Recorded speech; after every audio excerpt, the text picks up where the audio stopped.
Italy, the density of genius. Venice, Florence, Rome. 3 cities that never stopped winning. And in the next 10 minutes, you'll find out why. Venice, the city that wasn't supposed to exist, built by people who refused to be conquered. You step out of the train station and the ground stops being ground. Stone steps lead down to water. There are no cars. There are no streets the way you know streets. There is only water and the bridges people built across it. In the 5th century, Romans fled the mainland, Huns, Goths, Lombards burning their towns behind them, and ran into a lagoon nobody wanted. Salt marsh, mudflats, mosquitoes, nowhere to grow food. They drove millions of wooden piles into the mud, alder, oak, larch, sealed by the salt water itself, hardening into stone over the centuries. They built churches on top of submerged forests. They invented an entire city out of the one thing the invaders couldn't reach. And out of that desperation, they invented Venice, a republic that elected its leader, the Doge, for over 1,000 years. The longest unbroken republic in human history. Walk into St. Mark's Square and you feel what wealth looks like when it's been arriving for 1,000 years. Gold mosaics climb the walls of the basilica. The domes were copied from Constantinople. The lion above the doors is the symbol of an evangelist whose bones were stolen out of Egypt in the year 828. Venetian merchants smuggled them past Muslim customs officers hidden in a barrel of pork. Venice didn't ask permission. Venice acquired things.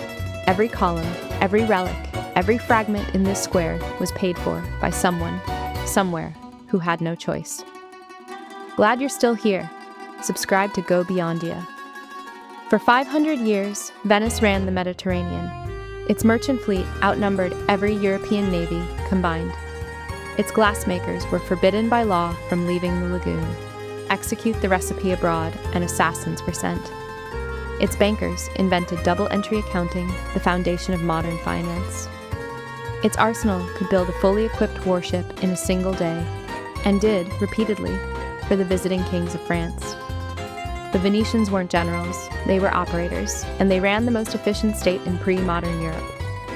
And now the lagoon is taking it back. The same water that protected Venice for 15 centuries is rising, slowly, patiently, inevitably. The Acqua Alta, high water, floods St. Mark's Square more often every year. 300 million euros have been spent on a barrier system to slow the sea down. Most cities expand outward. Venice had nowhere to go, so it expanded upward, inward, into beauty itself.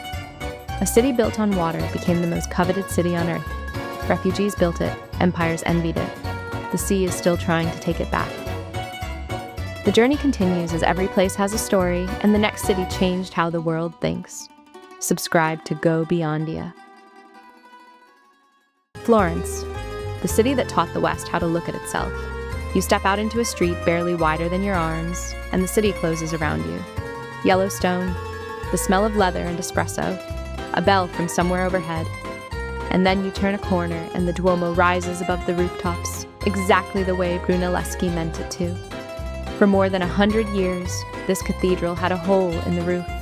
The Florentines built the walls, finished the nave, decorated the floors, and waited for someone smart enough to close the gap above. In 1418, a goldsmith with no architectural training won a competition almost no one believed could be won. Filippo Brunelleschi finished the dome in 1436. 4 million bricks, no scaffolding from below, no template anyone had ever drawn before. He invented the machinery as he built. He invented the herringbone pattern as he laid. And when it was finished, it was the largest masonry dome on Earth. And it still is, 600 years later. Glad you're still here. Subscribe to GoBeyondia. Walk 5 minutes from the Duomo and you're inside the Renaissance itself. The Medici lived here, bankers who paid for genius the way other princes paid for armies. They funded Brunelleschi. They funded Donatello. They funded Michelangelo, Leonardo, Botticelli, Raphael. They paid for the books, the chapels, the gardens, the libraries. They paid for the idea that a craftsman could be a genius and a banker could be a patron of philosophy. Florence didn't get rich and then start making art. Florence got rich because it made art. That's the trick the rest of Europe spent the next 400 years trying to copy.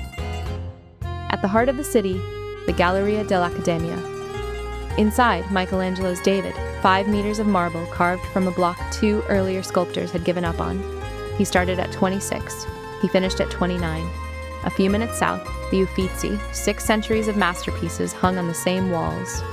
Botticelli's Venus, Leonardo's Annunciation, Caravaggio, Titian, Raphael, most of what you mean when you say art. And here's the thing nobody tells you about Florence. It's small. You can walk the entire historical center in an afternoon. 60,000 people lived here at the peak of the Renaissance, about the size of a modern American suburb. From this small place came the Dome, the David, the printing of Dante, the early sketches of helicopters and tanks and submarines, the political theory of Machiavelli, the astronomy that got Galileo arrested. Density of genius is a thing the modern world has forgotten how to make. Most cities are remembered for one masterpiece. Florence is the masterpiece.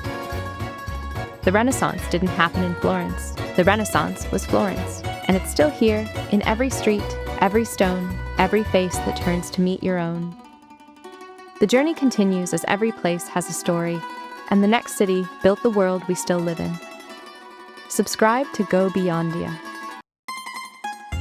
Rome, the city you've been quoting your whole life without knowing it. You step out into the late afternoon, and the city hits you all at once. Cobblestones polished by 28 centuries of footsteps, a fountain spilling cold water, espresso steam from a bar, a bell marking an hour Romans were marking before your country had a name. Walk into the Roman Forum, and you're standing where the Republic was invented, where Cicero argued, where Caesar fell. The Senate met here for 900 years to decide things you're still living with. Your calendar, your alphabet, the word Senate itself. Then the Colosseum. 50,000 Romans gathered for something between sport and execution. The arches that held it up, you'll see them in every football stadium on earth. Rome wrote that grammar. Glad you're still here. Subscribe to GoBeyondia. 15 minutes from the Forum, the Pantheon.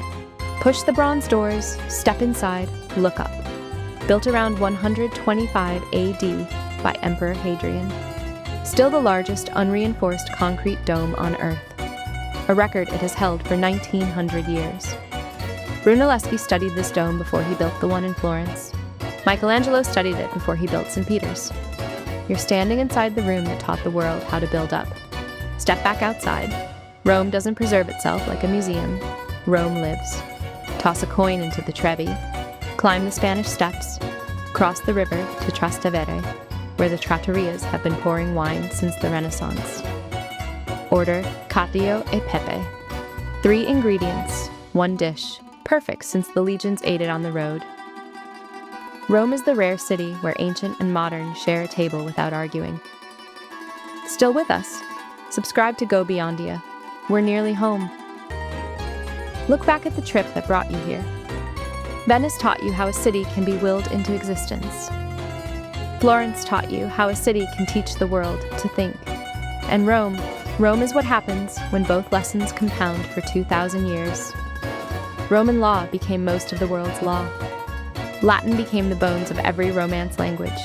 Eternal, eternus, is a word Rome lent us, then proved. Rome didn't fall. Rome simply spread out. Most cities are remembered for what they built. Rome is remembered for what it built us into. Walk these streets long enough, and you stop being a visitor. You start being a relative. The journey continues as every place has a story. Subscribe to GoBeyondia.